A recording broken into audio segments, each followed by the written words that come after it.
Donc voilà, après le départ de Michel, donc, on a d'abord maintenu la continuité de la maison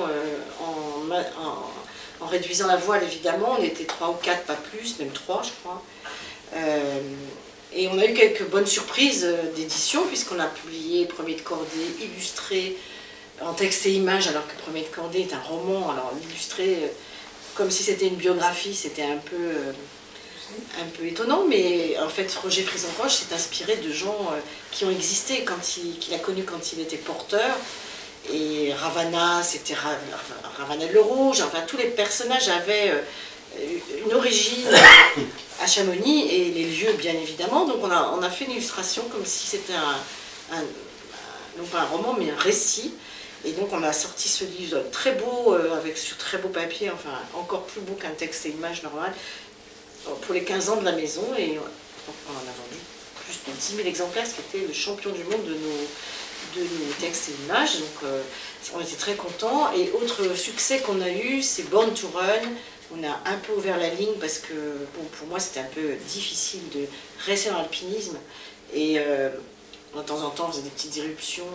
Et bon, ailleurs, le trail, la course à pied, la marche, tout ça, ça pouvait nous intéresser. C'est aussi aventure et littérature.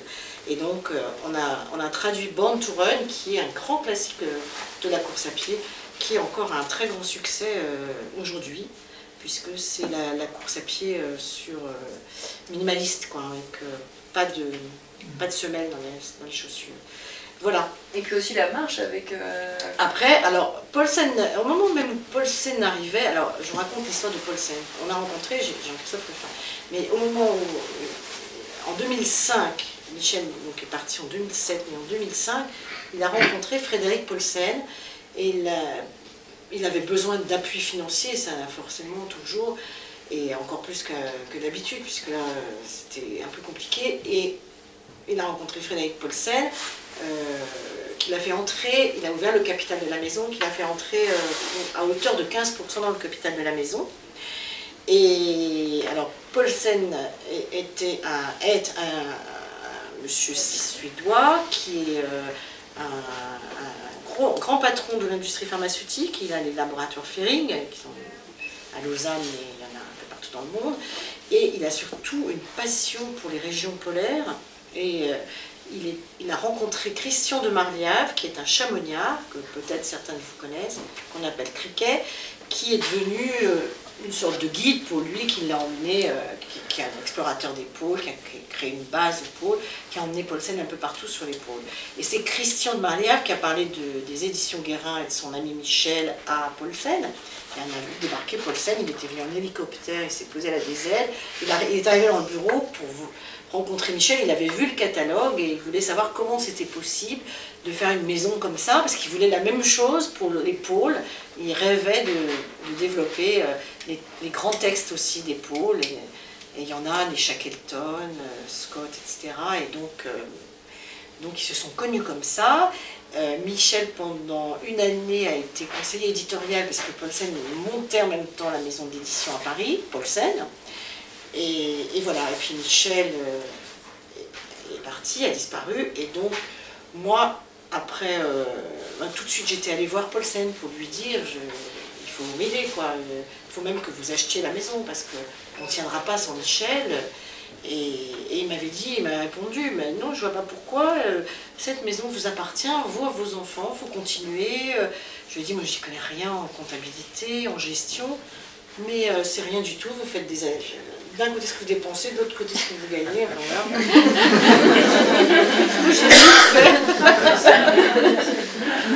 Et donc ça a marché comme ça pendant 3 ans, bon, je dirais petit bras, mais avec ces succès dont je vous ai parlé, qui étaient quand même bien sympas. Moi, ça m'a beaucoup soutenue, parce que j'ai travaillé tête baissée et que j'avais besoin que de ça pour supporter ce qui arrivait dans notre famille, quoi. Et puis, au bout de 3 ans, je me dis quand même, c'est ridicule, on est en SA, on a un commissaire aux comptes, c'est extrêmement lourd. On va alléger, il faut absolument qu'on allège le statut social de cette petite entreprise qui était minuscule, quoi. Et donc l'expert comptable me dit, oui, mais il faut appeler votre actionnaire, il faut lui demander son avis s'il ne veut pas. Donc j'ai appelé le financier de Paulsen, un Anglais qui s'appelle Eric Turner, que je connais bien maintenant, puis qui est extrêmement sympa. Et je lui dis, Eric, on voudrait changer le statut social de la maison, est-ce que vous voyez un grand inconvénient? Il me dit, oh, pas question, il n'en est pas question, je ne veux pas qu'on change le statut social de la maison. Je dis, ah bon, mais pourquoi? Je lui dis, alors encore une bagarre, des ennuis.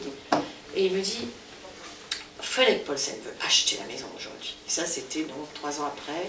Et c'est comme ça que j'ai pris cette décision, parce que trop d'incertitudes, trop d'angoisse, les études des enfants à venir, enfin, des choses qu'il fallait assurer. Et c'est comme ça que Paulsen est rentré, nous a soutenus.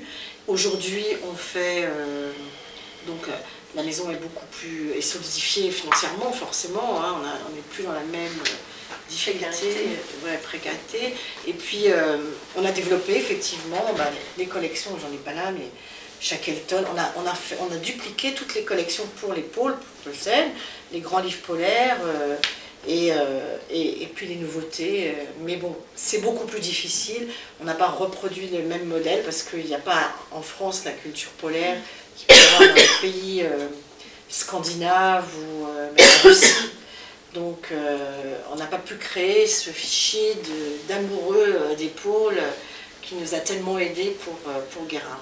On est là, on a de grands projets avec Paulsen. En tout cas, Guérin il est bienveillant pour l'ensemble de la maison, et Guérin a de beaux jours devant lui. Voilà. Est-ce que vous avez des questions à poser? Je voudrais dire 2 petits témoignages. Ça, c'est bien. Moi, c'est curieusement mon ami Claude Marin dans l'histoire de mettre l'alpinisme au patrimoine immatériel de l'UNESCO, qui est constamment. J'ai fait une enquête sur les livres que lisent les alpinistes, les guides et les alpinistes. Alors, je m'en suis chargé aussi. J'ai fait une petite enquête à droite à gauche. Et c'est très très divers. Hein. C'est très divers. On entend parler de livres qu'on ne connaît pas du tout, mais il y a beaucoup de choses. Je demandais 10 livres. Vos 10 livres préférés. Il y en a certains qui donnaient 2 livres. Et puis finalement, sur la totalité, il y a beaucoup de livres étrangers. Mais les 2 qui sortent en priorité, c'est Premier de cordée et Le Terrain. Vraiment, surmarge. C'est ce qu'on aurait dit au début. On aurait pu le parier. Hein. Oui, on aurait pu le parier, mais c'est assez étonnant. C'est étonnant. Il y a beaucoup de Bonafide, beaucoup de mais ces 2-là surnagent vraiment, prennent la tête très nettement. En texte et image, c'est nos 2 grands succès en fait aussi.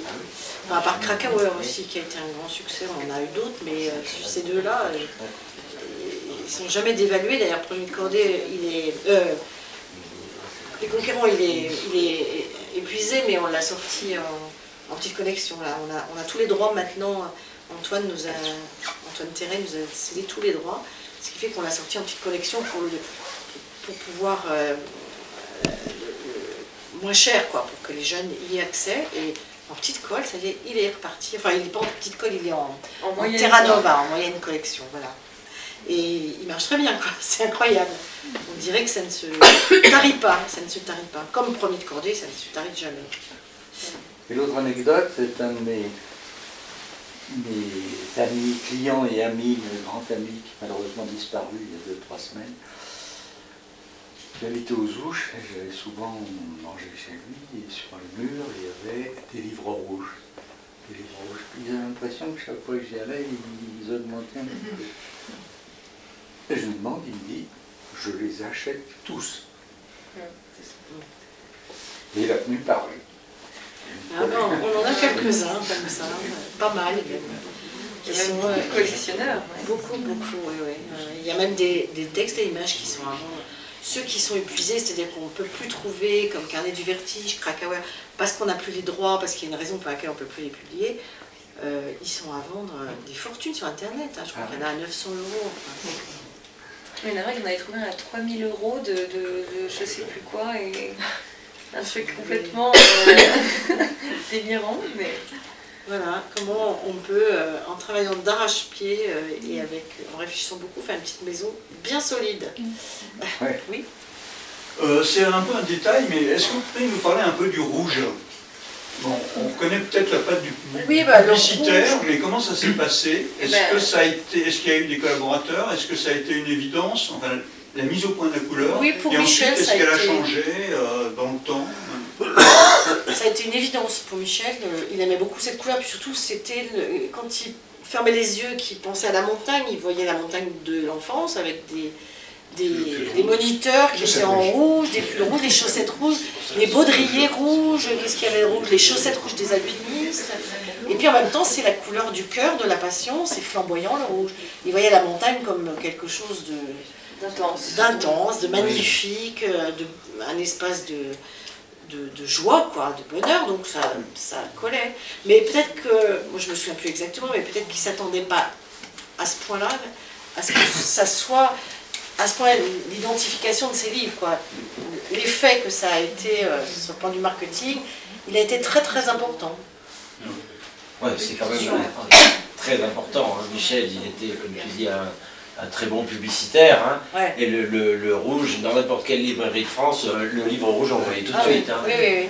Ça s'appelle prendre le lecteur par la main. Alors, vraiment, à mon avis, avec cette couleur, c'est ça. comme ça qu'il a vraiment pris le lecteur par la main. Ah oui, mais c'est un tout, puisque c'est aussi des textes, c'est des textes très clairs, je te dis, des sentiments universels. Cette tout ça, c'est prendre incrustation d'une image dans la couverture, c'était aussi, ça faisait partie de la signature dès le début. Oui, bien sûr. Et Mao Tse-tung n'a pas demandé des droits. On la craint, mais non. À propos de droit, tu as mentionné quelque chose tout à l'heure qui est très important, c'est qu'une maison d'édition n'acquiert pas les droits ad vitam aeternam. Et non. Et non, voilà, ça c'est quelque chose peut-être que les gens ne savent pas beaucoup, oui, mais qui complique le métier. Quelles sont les règles? Il n'y a pas de règle, en fait, c'est un accord commun, mais on signe en général 10, 15 ans de droit. C'est rare que les... Avec l'auteur. Avec l'éditeur d'origine. Oui. Avec l'éditeur d'origine. Absolument. Et l'éditeur d'origine cède 50% des droits à l'auteur, mais il garde 50% des ventes, là. Beaucoup plus que quand il publie. Donc quand vous voulez discuter à un auteur célèbre chez Gallimard, Ouais. si vous voulez publier, vous négociez avec Gallimard. Ah oui, absolument.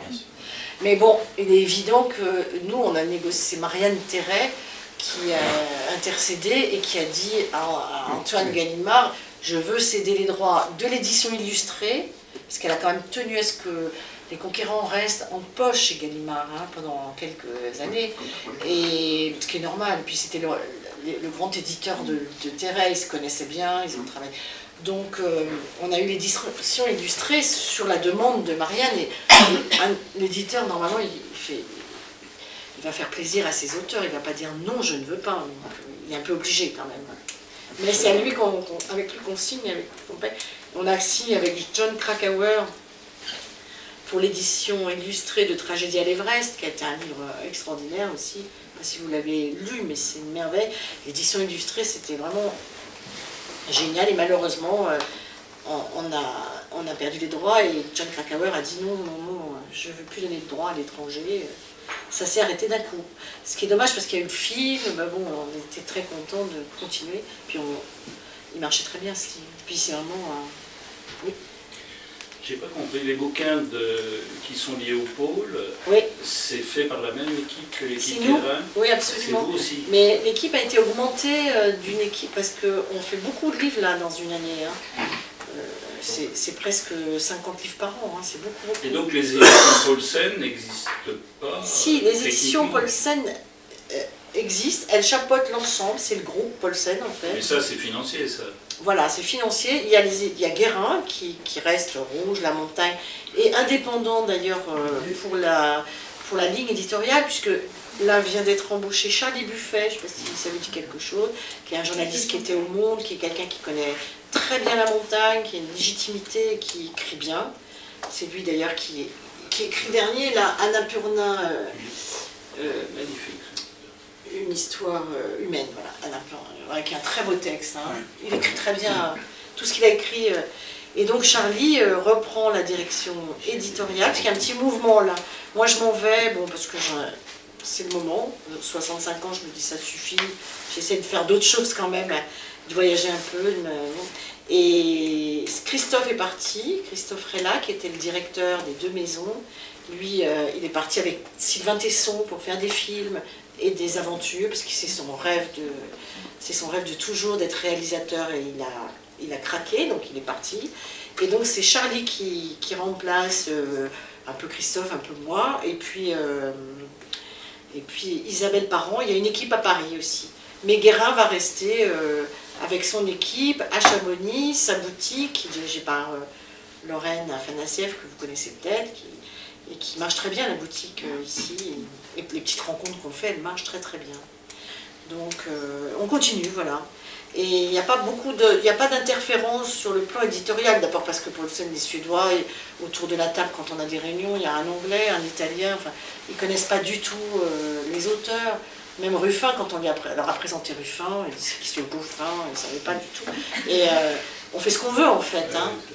Sur le plan éditorial, bon, bien sûr, financièrement, on est un petit peu tenu de pas...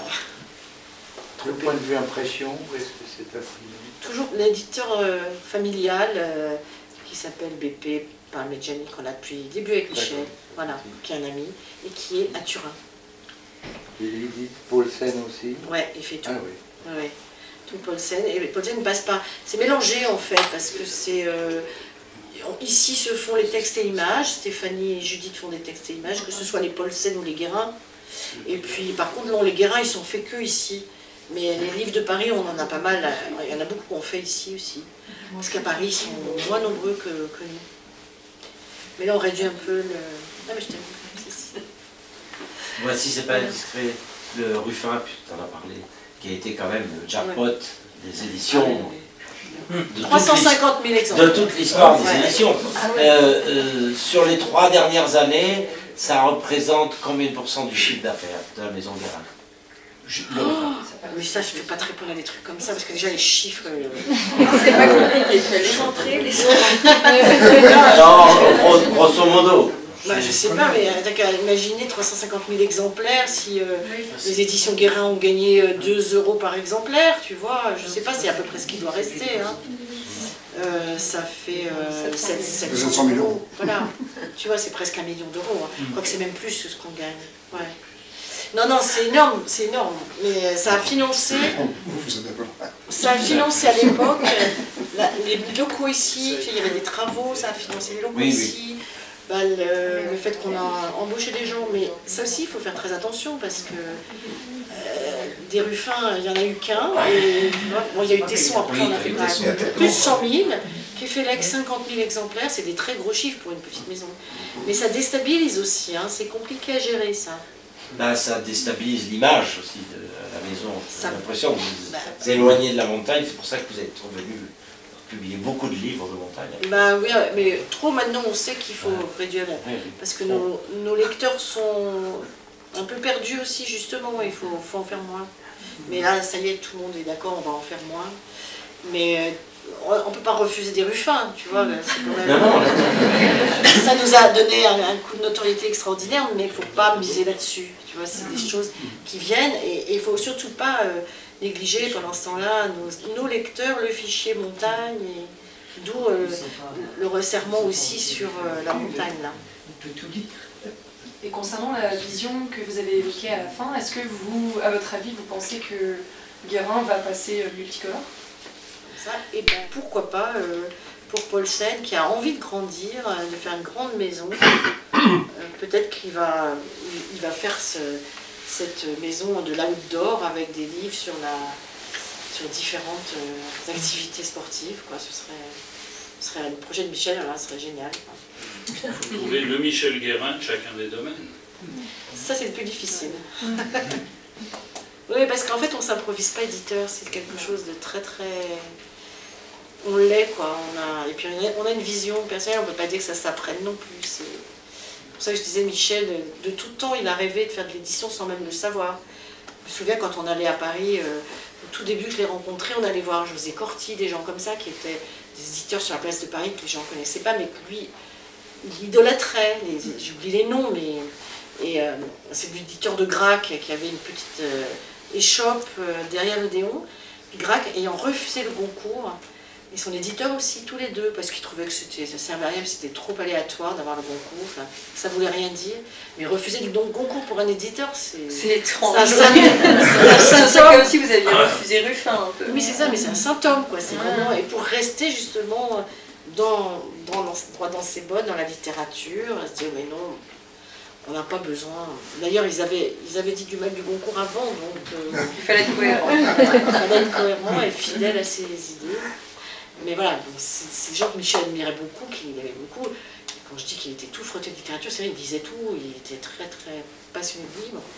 Et du coup, c'était presque évident qu'il ferait ça, même si c'était un pari un peu fou.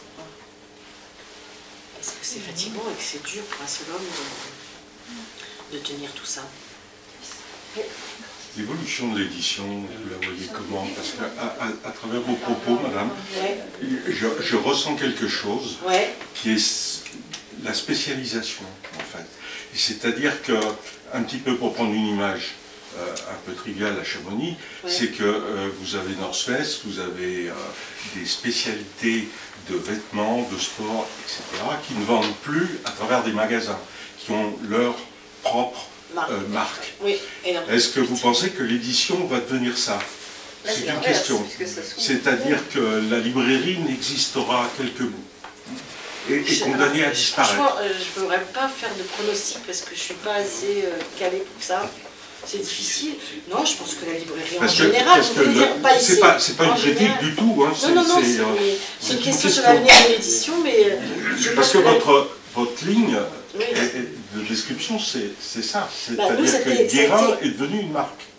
Oui, mais une marque dédiée quand même à la montagne. Non, mais voilà, donc c'est pas spécialisé, parce que c'est pas le mot juste, parce que les textes que Michel publiait étaient des textes qui voulaient être destinés à tous, en fait. À part quelques-uns, bien sûr, qu'en 4, c'est un peu difficile à lire sur le Yosemite, pour quelqu'un qui grimpe pas, mais c'était corrigé, c'était rédigé de manière à ce que ce soit transmissible, hein, pas trop spécialisé quand même, toujours des choses un peu compréhensibles à tous. J'enlève le mot spécialisé, mais je ne sais pas, la librairie, je pense qu'il n'y a aucune raison qu'elle disparaisse, parce qu'elle est extrêmement utile pour les livres généralistes, et puis pour faire son choix, puis c'est une vitrine indispensable. C'est ça dont on s'est aperçu, parce que quand Michel a démarré en 95, il voulait faire tout par correspondance. Il n'avait pas pensé que la librairie était une vitrine incontournable pour les journalistes, pour la presse, sinon on n'a pas de presse, et pour les auteurs aussi. Sinon les auteurs ne sont pas contents d'être... ils ne sont pas souterrains comme ça. Les lecteurs aussi. Les lecteurs aussi, oui, mais enfin bon, les lecteurs encore, ils pouvaient trouver des livres, parce que... Bon... s'ils n'aiment pas Internet... aujourd'hui, oui, c'est vrai. Ça n'existe plus, ça. Et une question un peu personnelle, en tant qu'épouse de Michel Guérin, comment est-ce que vous avez vécu l'aventure des éditions? Très passionnante, hein, on était vraiment dedans tout le temps. On l'a vécu, je sais pas, passionnément, quoi. Là, moi, je vous invite à vraiment lire... Au boulot tout le temps. On était au boulot tout le temps, mais en même temps dans la vie aussi, parce que c'était très mélangé. On a toujours, que ce soit dans la publicité ou dans l'édition, il n'y avait pas trop de frontières, quoi. On en parlait tout le temps de ce qu'on faisait, on avait des projets toujours exaltants. Quand un livre marche, c'est extraordinaire. Quand il y a un drame, c'est une manière de vivre très, très passionnante, mais très... Petit à petit, c'était quand même de plus en plus dur, parce que je trouve que Michel a travaillé de plus en plus, trop, et que je le voyais quand même... Oui, mais surtout, il me disait de temps en temps, il faudrait qu'on ait un peu de chance, parce que c'est vrai qu'il y a eu beaucoup d'aléas, d'avanies, de choses, d'aventures un peu pénibles, quoi. Donc, voilà, mais bon, c'était quand même une bonne nature, parce qu'il encaissait tout, et il était toujours assez joyeux, donc ça passait bien. Et moi, j'avoue que je l'ai passé cette période un peu presque sur un nuage, parce que je voyais que le bon côté des choses, et je n'avais pas du tout... je trouvais ça génial, l'édition. J'avais pas conscience que c'était aussi dur, en fait. Voilà.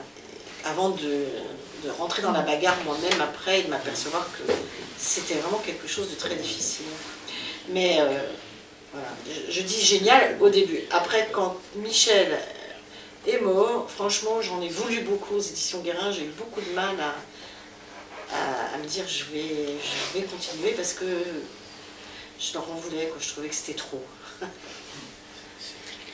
Vraiment, moi je vous conseille la lecture de cette biographie subjective qui est magnifique de Marie-Christine qui raconte tout ça. Alors, quand Guérin explore les options, vous parlez du rouge bien sûr, et on dit et demain le bleu, jaune, et le bleu et le vert, etc. Deuxièmement, vous traduisez aussi un certain nombre de montagnards célèbres, de l'italien en français, de l'anglais en français. Mais les lecteurs, y compris montagnards anglophones, sont beaucoup plus nombreux que les montagnards français, francophones. Oui, bien sûr. Et parmi les options, c'est trop difficile, c'est trop lourd peut-être d'envisager de traduire vos best-sellers français en anglais. C'est Paul Seymour. On a essayé. Pourquoi ça devrait rire? Parce que tu peux peut-être Vous avez un traducteur? Non, j'en ai beaucoup parlé avec Michel pendant des années de ça. Bah, c'est très difficile. D'ailleurs, les Anglais n'achètent, par les anglophones, les Anglais et Américains, ils n'achètent jamais de traduction en français. En anglais, des livres français, c'est très rare. Vraiment très rare. Là, on leur a proposé même premier de cordée parce que Martine Frison-Roche voulait vendre. Il n'y avait plus de droit en Angleterre, mais ça ne les intéresse pas. Ils ne sont pas du tout ouverts à ce genre de. Les Anglais ne s'intéressent qu'aux anglo-saxons. Alors déjà, on peut admirer les Anglais, mais on a travaillé. Ça aussi, il faut quelques exceptions. Ça, c'est fait. Quelques exceptions, oui, certainement, il y a toujours des exceptions. Mais c'est très difficile, on n'a jamais réussi à... en Allemagne, oui, on a des livres qui ont été traduits, en espagnol aussi. Je me souviens par exemple le livre sur La Faille, le livre de La Faille. Oui, c'est ça. Sur Annapurna. Il a été traduit en allemand, en italien. Beaucoup de nos livres ont été traduits, mais le problème c'est que les traductions ne rapportent pas grand-chose parce que... La quantité est trop faible. Voilà, vous touchez, même s'il y a un grand nombre d'anglophones, le public qui achète... Sauf quand on est Ruffin, quand il traduit en anglais, même en chinois, qui va en Chine, il gagne beaucoup d'argent, mais nous, non. C'est très compliqué les traductions et ça coûte très cher à l'éditeur de traduire parce qu'il faut payer le traducteur qui a un énorme travail en plus du reste. Il faut le faire. Michel l'a fait parce qu'il trouvait que c'était indispensable. Charlie Buffet, qui est anglophone et aussi italianophone, c'est bien. le fait parce qu'il veille à tout ce qui paraît dans ces langues-là, mais c'est difficile. Il faut être très bon, il faut parler très bien pour juger de la qualité d'un texte aussi, en anglais, en italien. Non, mais surtout, c'est le premier argument peut-être que vous donnez, à savoir que les montagnards anglophones, peut-être ils ne s'intéressent qu'aux montagnards anglophones. Non. C'est pas vrai. Non. Donc il y a un potentiel. Non. Je pense qu'un grand texte, quel qu'il soit, il a un avenir partout dans le monde. Voilà, il y a qu'à voir la tragédie de l'Everest, mais Tousinaire. Oui, c'est sûr. Non, c'est pas de lui que je parlais, c'est de... Non, je dirais la mort suspendue, regarde la mort c'est un suspendue, cas. c'est un cas. Mais il y aura un nouveau Joe Simpson un jour. Bien sûr, mais bien sûr. Voilà, et celui-là, ça serait bien qu'il tombe dans l'escarcelle de Guérin. Même pour publier le texte directement en anglais au départ. Ça a toujours été le challenge. D'accord, mais ça... D'être assez connu pour pouvoir prétendre à publier directement en anglais ou en italien ou en allemand. C'est faisable, hein? Oui, mais après, il faut avoir la structure pour, il faut avoir la vision pour. Oui, mais il faut avoir une idée de démarche intéressante. Il y aura un autre. L'édition est organisée différemment dans chaque pays. la distribution n'est pas la même. Tu vois, en Russie, par exemple, Bérésina, je ne sais pas si vous avez vu, Bérésina de Sylvain Tesson, on l'a traduit en russe, il n'a rien fait en Russie. Mais pourquoi? Parce qu'il n'y a pas de distribution, il y a 2-3 grosses maisons énormes, et les livres ne sont pas distribués de la même façon, il n'y a pas de librairie, c'est complètement autre chose, et on ne connaît pas les arcanes de la vente en Russie. Mais imagine que les Russes, en lisant Bérésina, ils auraient dû se régaler. Parce que c'est à tout point de vue. Mais en plus, c'est une ode à l'âme russe, comme toujours avec Tesson. Ça aurait été très bien pour eux, quoi. On pensait que ça allait marcher, mais c'est impossible de pénétrer un marché qu'on ne connaît pas. En Angleterre, c'est pareil, c'est très compliqué le marché. Bah, il faut que tu aies des accords avec un éditeur anglais, hein, ou un distributeur anglais, sinon tiens. Vous pouvez organiser une réunion. Ça devient un peu spécialisé. On va peut-être s'arrêter là si vous voulez, on va aller boire un verre. Et puis, voilà, il y a un petit goût qui vous attend.